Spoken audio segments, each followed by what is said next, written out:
You're listening to Monday Matters, a Principal Matters podcast production. Hi, friends. This is Will Parker, host of Principal Matters, along with my co-host, Dr. Jen Schwanke, for another Monday Matters. Hi, Jen. Welcome back. And wow, we're stepping into March. Can you believe it? At least that's when this recording is going to be coming out. But at the time that we're actually talking to each other, you just came back from that event in Utah. I've just gotten back from an event in Columbus.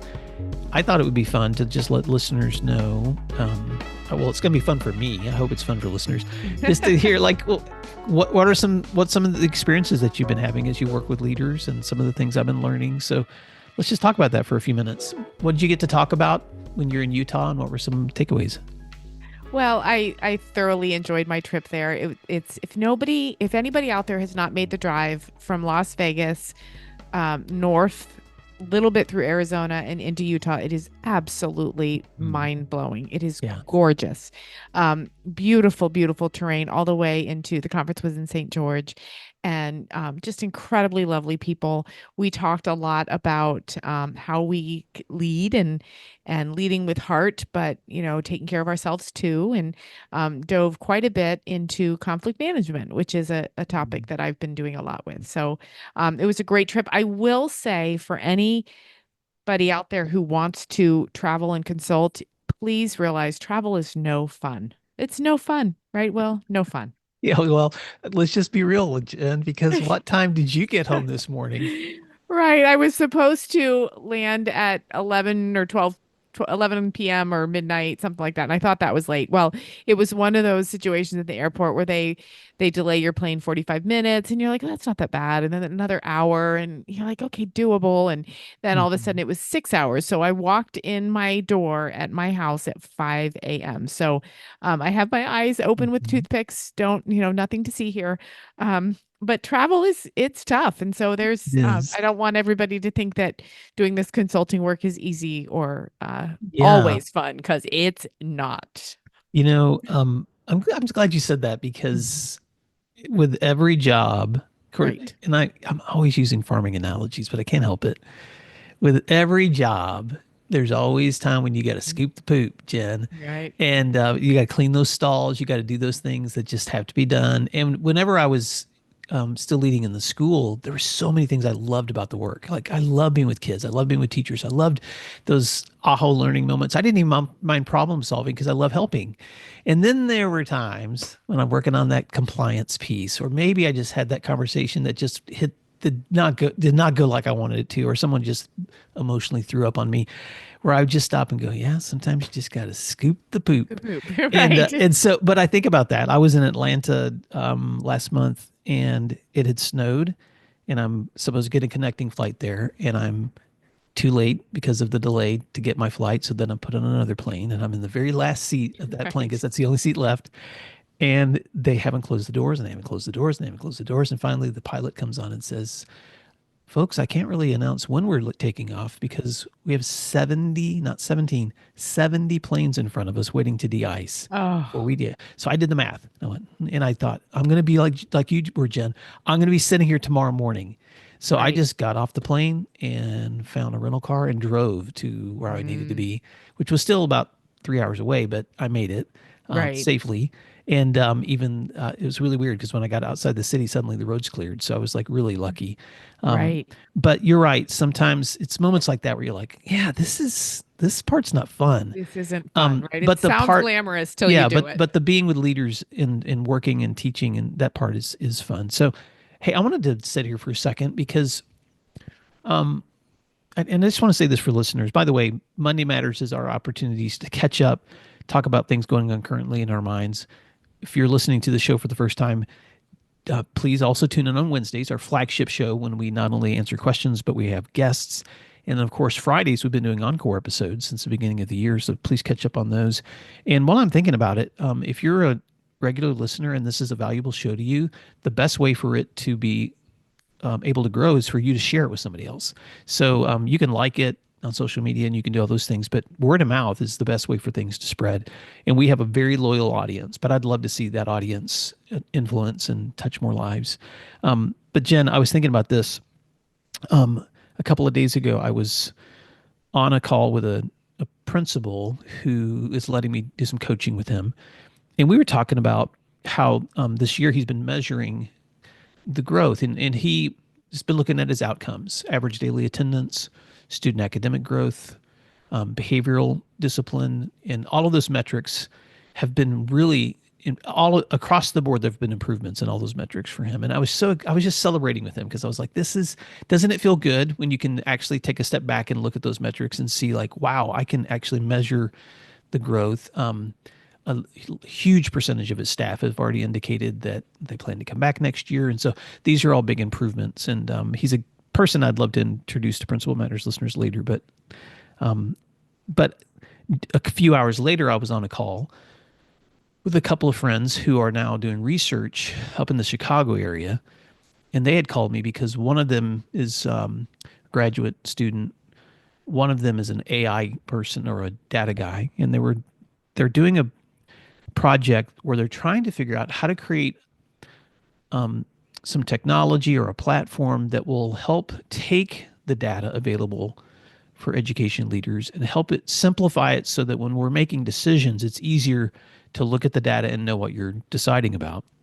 And so they asked me this question, Jen.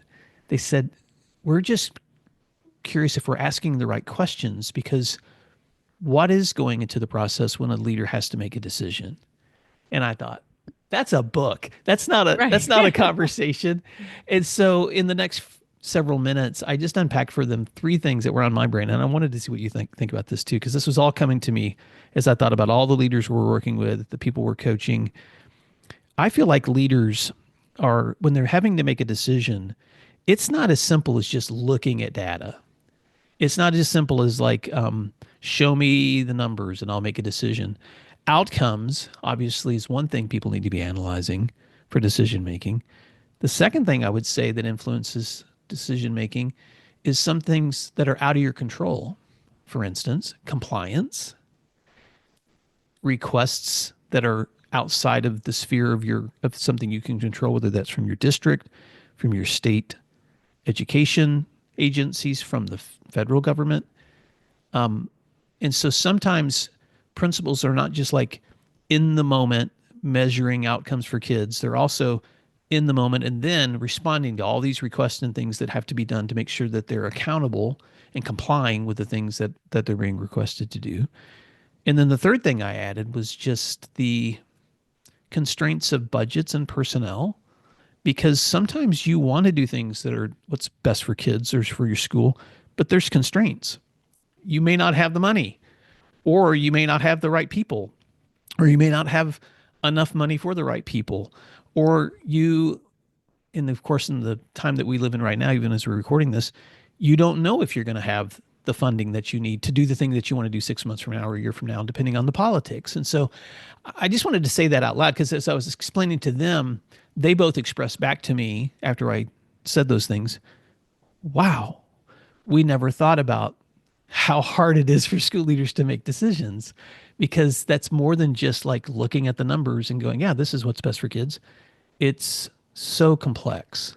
So I wanted to say that out loud, because I think that school leaders know their work is complex, but sometimes I think it's just important to say it out loud.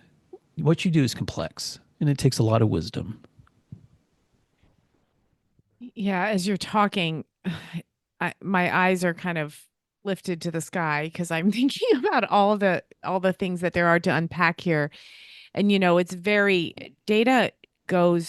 it's very trendy, not only to say we look at data, but to look at data that is trending in the moment. And I think it's wise to think about data that we don't think about.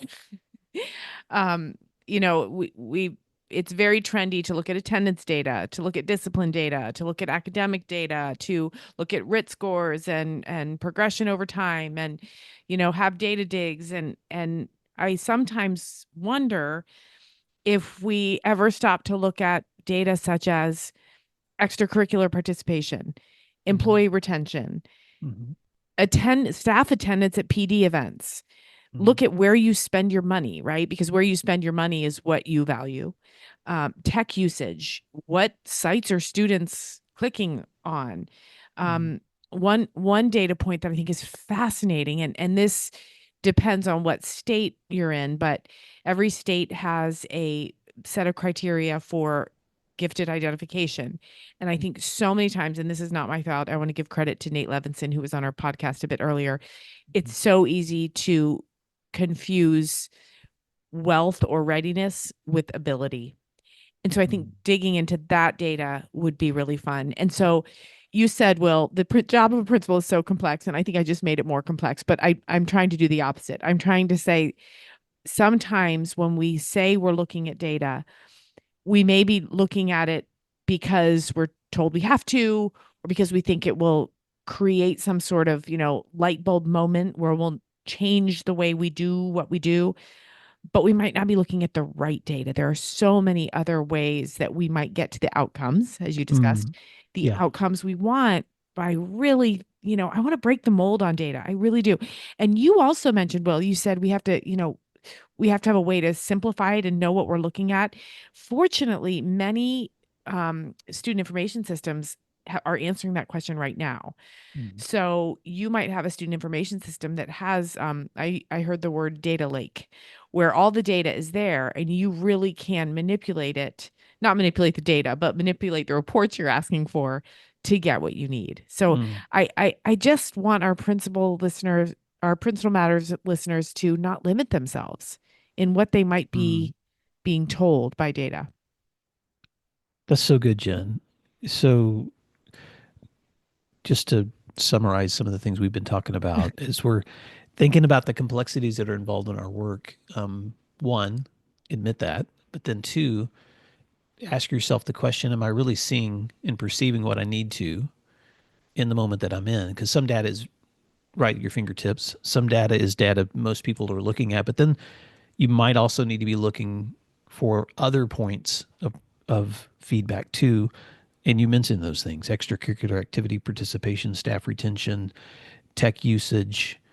I had a follow up question. And I think this was from your conversation with Nate, where you said, "Don't confuse wealth and readiness with ability." What do you mean by that? Well, I mean, if most gifted identification assessments are written for a certain demographic, and this is certainly a thought that I started to study after talking to Nate, but there's vocabulary in there that only a child of some means would know.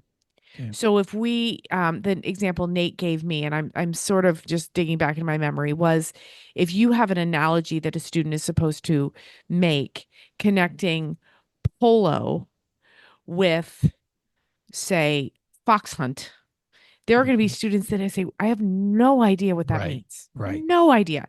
And these tests disproportionately identify gifted learners of wealth and privilege. Gotcha. And so my point there is, many states require a certain test. Great, fine, give it. But are you confusing ability with talent? Are you confusing ability with skill? Are you confusing ability with achievement? And are you just using one test that might also be confusing those things Hmm. to determine a child's trajectory? That's the question I want principals to consider. Yeah. Oh, that's so good too. So what I hear you saying is not only should we be looking at data, and then the feedback that sometimes we don't even consider as data, but also asking, how did we get the data? Because we may be receiving feedback that's limited in really identifying what's going on in the mind of a child or what's going on in the mind of the people that we're trying Right. to assess. That's Right. so And is good. it fair? Is the Hmm. data we're looking at, is it fair? And Yeah. again, go back to a previous episode, I think it was about a month ago, and listen Hmm. to Nate Levinson talk. He's Yeah. so smart about this and he has really upended the way I think about data making decisions. Yeah. I love that. All right, Jen. So as we wrap up, this Monday Matters, man, I don't know about you, but for me, I'm slowing down a little bit now that we're into spring. I'm going to be doing some continuing to do virtual work, but I'm also already working on opportunities for next year too. So My book is sitting with an editor right now, so people that are out there waiting for it to come out, I'm not announcing that date yet, because I've done first round reviews, second round is what it's in now, so you know how that is. What about you? What's coming up for Jen?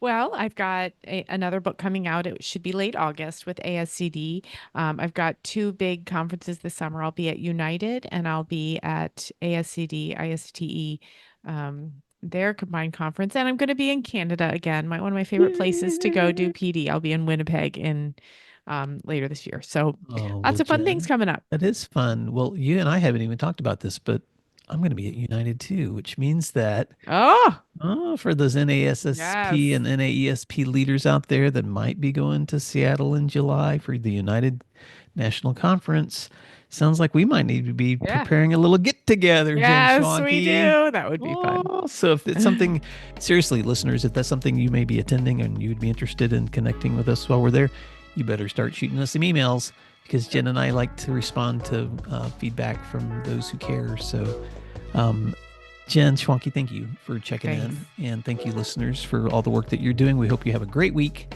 Until next time, you can find all my resources at williamdparker.com. And Jen, where can they find yours? They can find me at jenschwanke.com. Thank you for listening to today's episode of Principal Matters, the School Leaders Podcast. If you enjoyed the show, would you take a moment and like, share, subscribe, or leave us a review? In fact, if you share it out with a friend, even more people can become a part of these conversations.